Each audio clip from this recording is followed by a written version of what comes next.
Yo, what is going on YouTube? I am Germ here. This is take 2 of this video. I got like 4 or 5 minutes into recording it. I accidentally clicked the stop recording button, so we're gonna try again. Today we're talking about some big news coming out of the LCS. A couple days ago, 4 days ago, I guess, Cloud9 dropped this video called How the Cloud9 LCS Roster Was Formed, LCS 2022 Summer Roster Discussions, and obviously on this channel, we love discussing roster building, we love discussing rumors, speculation, all that good stuff, so I really appreciate that Jack and Jensen are actually going in depth to some of this stuff, peeling back the curtain a little bit, being transparent, and giving us some insight. I think that's really fun and exciting, and this is going to be a little bit longer of a video because it's like a 17-minute video we're going to be reacting to. I don't know if we're going to react to the whole thing. I'll try to jump around to some good parts and stuff, but I just want to get right into it. I dropped a like on that video, as you can see right here, as you guys should do with all YouTube videos that you do enjoy. With that being said, let's get right into this. Hopefully I don't click stop in the middle of it. Let's go. Hey guys, it's Cloud9 Jack, and I'm here for the reintroduction and the return of Jensen to Cloud9. I'm super excited for him to be here because obviously we did not have the best spring performance and we need to make some adjustments to make sure that we can actually return to going to Worlds.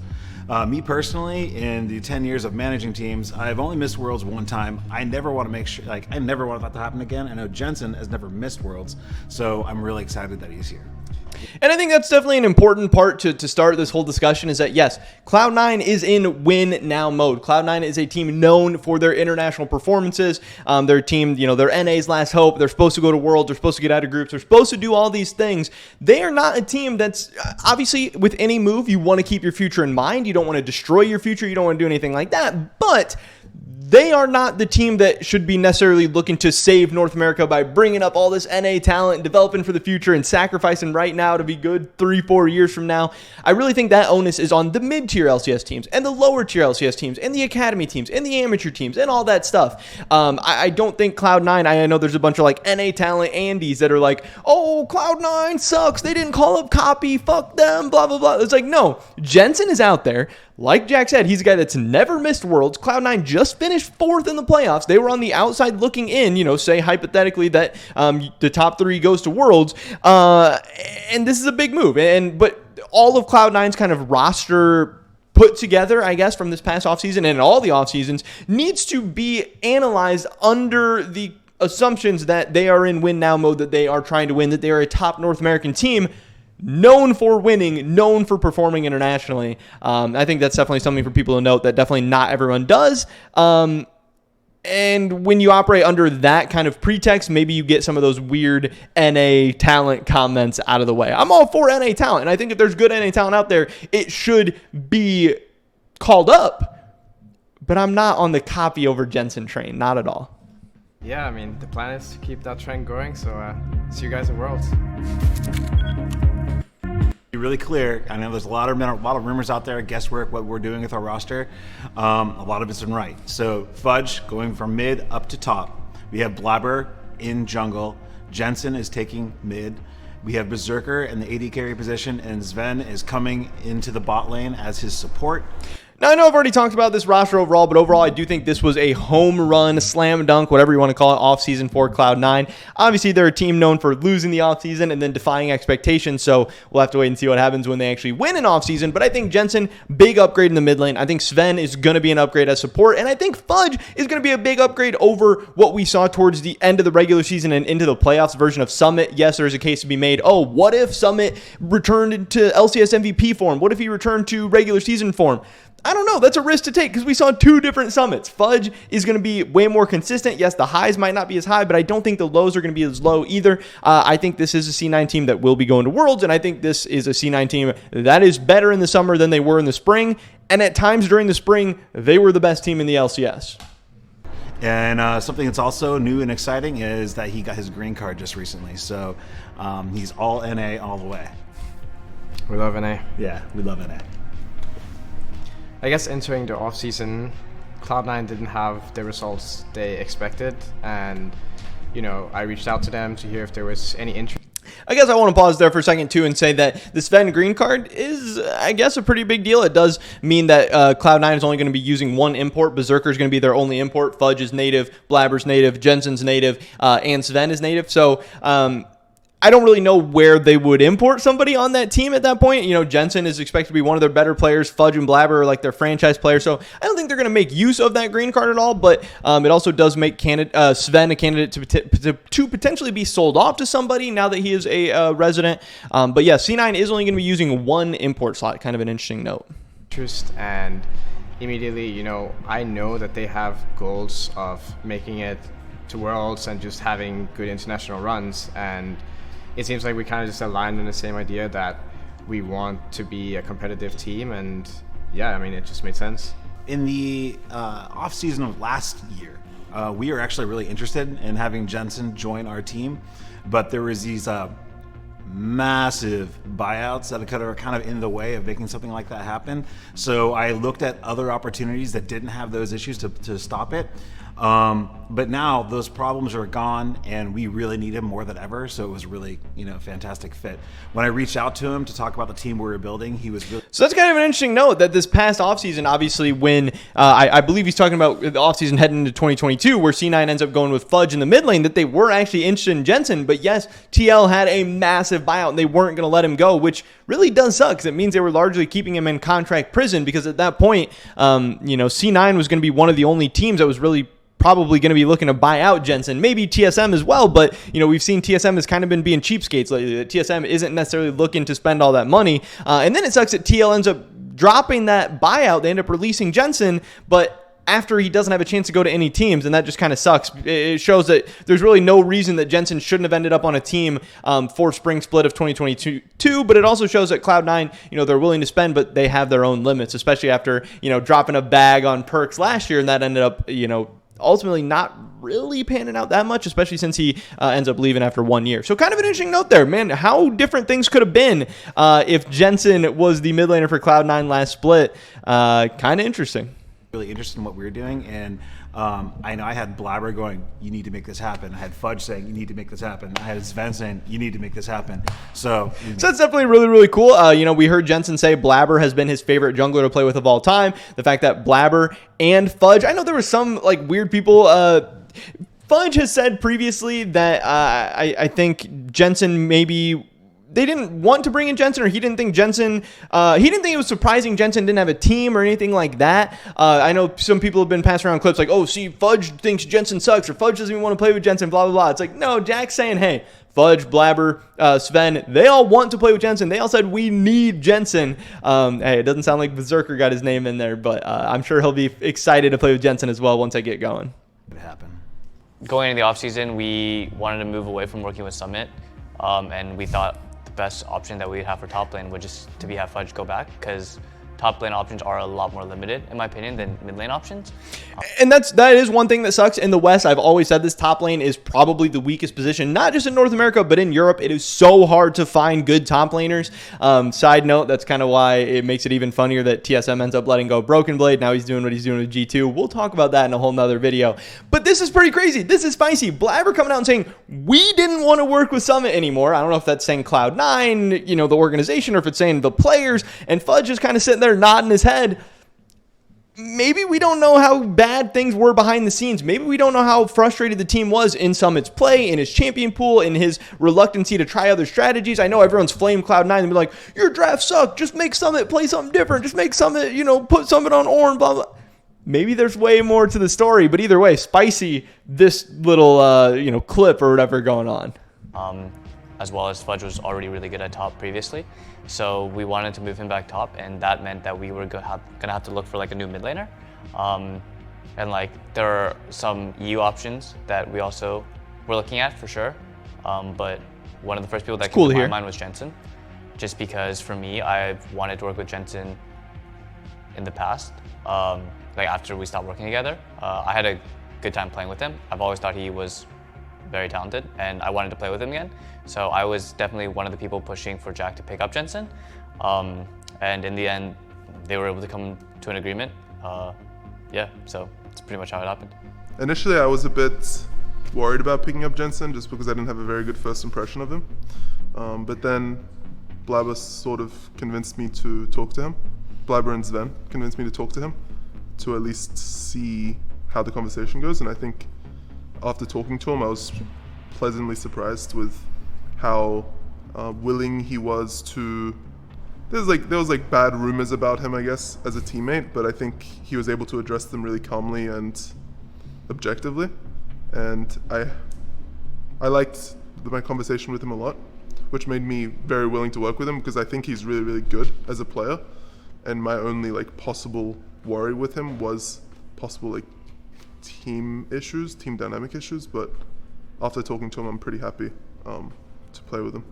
And then So I think that's actually very, very interesting. Again, it's funny that I hinted on this before. I haven't watched this video. I'm watching this for the first time. I just heard that this video is spicy. That's why I wanted to react to it. But yeah, so obviously there is some merit to the people who are saying, hey, maybe Fudge doesn't want to play with Jensen. Maybe Fudge has some worries about Jensen. But I think from what I had heard, people were saying maybe it was more worried about his play or thinking that Jensen wasn't that good or stuff like that. But no, it just sounds like he heard he wasn't a great teammate. Maybe he's a little bit toxic. And maybe some of that stuff is true. Maybe everyone who's played with Jensen hasn't had a great experience. But at least from the interviews, the clips and stuff I've seen, can he have a little toxicity in him? Yeah. Does he have a little bit of that EU banter and that EU personality in him? 100%.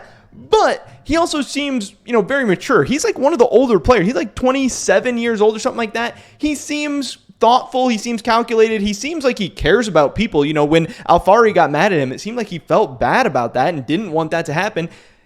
He's a guy who performs at a high level. He seems to be a good teammate. Hey, everyone's got a little bit of that in them. So I think it's cool that, yes, Fudge did have those initial kind of concerns, and he's actually telling us about those, which is super transparent, super cool. But he's saying, hey, I'm all in now. I'm on board. And also that Zven and Blabber vouched for Jensen, and we're like, no, this guy is a good teammate. He's a good player, and this is a guy we need on the team. That's awesome. And I pushed personally to get Jensen in the team. I think that it was very weird how Jensen went from having a very good year in 2021, going to Worlds and playing, in my opinion, pretty well for a team that had a lot of struggles, which was TL. And then he didn't have a starting position in 2022 in Spring Split. That was, to me, very weird. So I pushed for Jensen. I know him personally a little bit. He is, of course, Danish as well. Not that matters, but it means that I know him better. So I thought we should get Jensen on the team. He's also been in C9 before. He knows people like Blabber. He knows the Oric pretty well. So he's familiar with his surroundings, and I think that it won't take us that long to reach a pretty good level. So I'm confident in this roster, and I'm happy we got this roster assembled. Why do I care so much what people think? We got ads. We're going to have to sit there. Hey, 2-second skip. We're going to get through this. There we go. I got to keep YouTube ads on. I got to support people. And the changes we've made. We had a lot of interesting projects beginning of spring. And some of the things we're doing this summer, we also have some interesting projects, but I would say that most of the things that we're doing are kind of no-brainer moves. We know Fudge top, he's going to perform the job really well. It might take some time, but I do think Fudge will eventually get back to his level in the top lane. What's really special about Fudge is he's one of the few top lanes we've ever had that never basically ints. He's always productive for our shots at Summit. And that's actually really rare in top laners. Sorry to the other top laners out there, but it's true. They also had impact before. Insane hands. Jensen is super stable, probably the best performing mid last year at Worlds out of North America. And Jensen and Blabber, they have a strong history of playing really well together. And I know the two of them have wanted to play together again ever since Jensen left. And so I would say the biggest question mark that a lot of people will have about this roster is how is Zven going to perform? Can he do that job?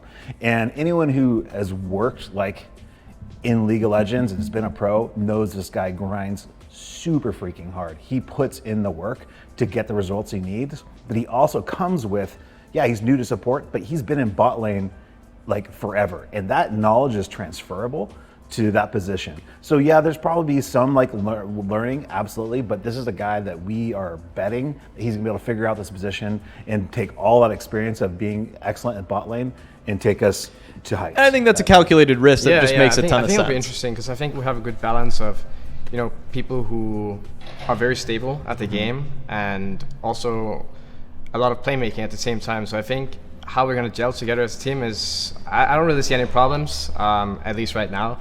Maybe down the line there'll be some, but I think I have a lot of faith in this team and this project because I think everyone here seems to have a really good attitude towards the game and are willing to put in the work. It was back in February before the season started, but Jack was basically talking to me about hey, if none of our support options work out or whatever, because I guess he wasn't that confident back then. Jeez. That, Spicy. Once Zven got his green card, that it would be a possibility for him to play support. Obviously now, with our current lineup, it doesn't actually matter if he has a green card.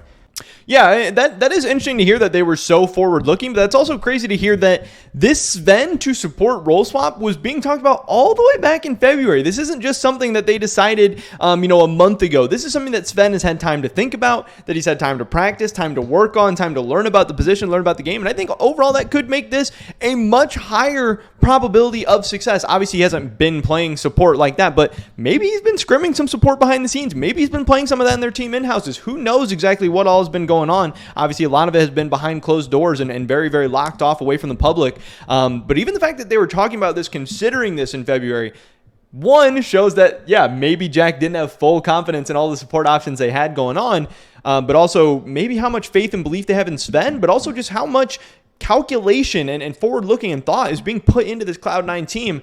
And I think that's interesting because I think there's a lot of teams that don't operate like that.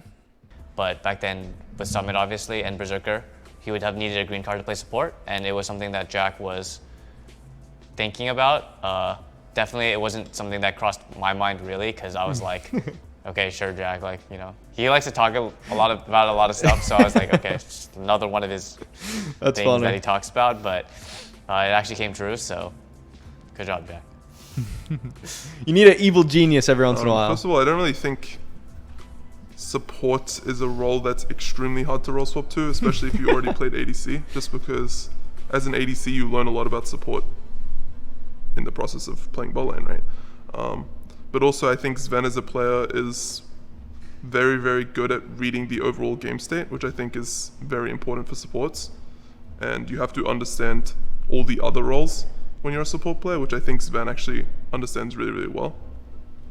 I trust him a lot to be able to improve a lot in support and actually be a really good support player, which is why I'm happy to play with him in support. Originally, get the lines off my I actually face, thought he hopefully. wouldn't want to role swap to support. I thought he would just want to stay ADC, because usually people that play ADC want to, be the stars, Yeah, I am a little bit surprised he's willing to world swap to support, but I also think it shows how willing he is to do whatever it takes to get back to the LCS and help the team They win. won't do that, but Yeah, I was willing to drop the mid lane ego. not to go support though. Oh, never to go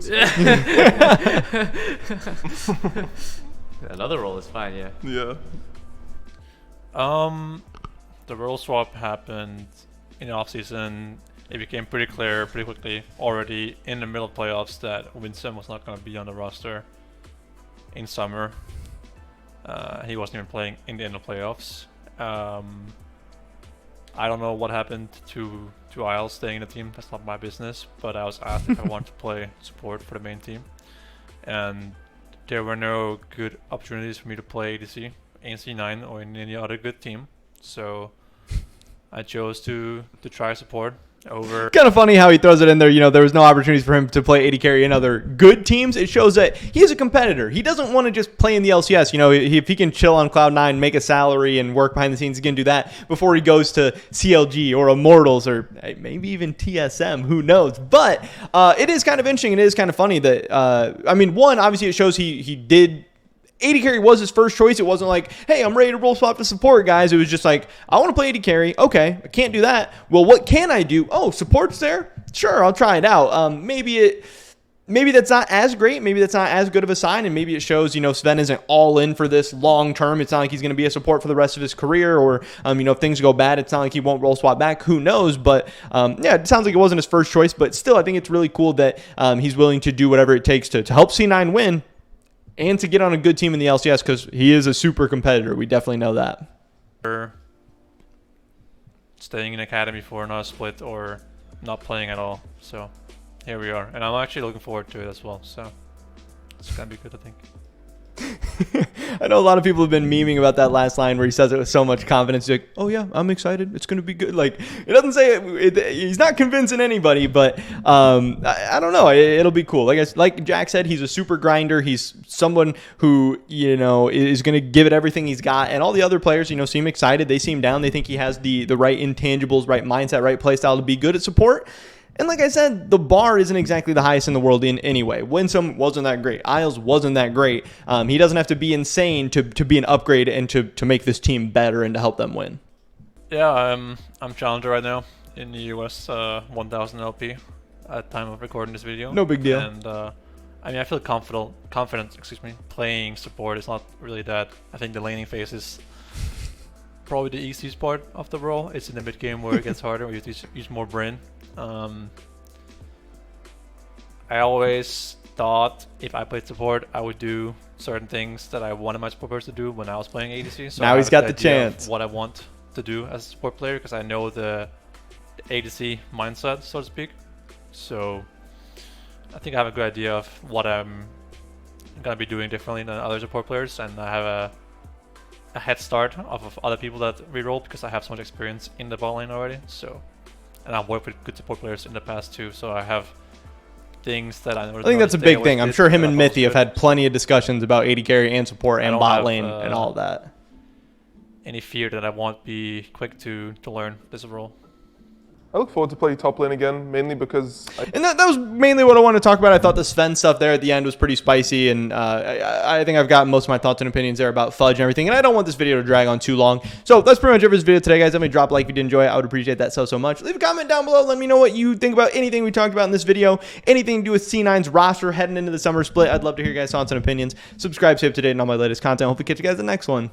But until then, peace.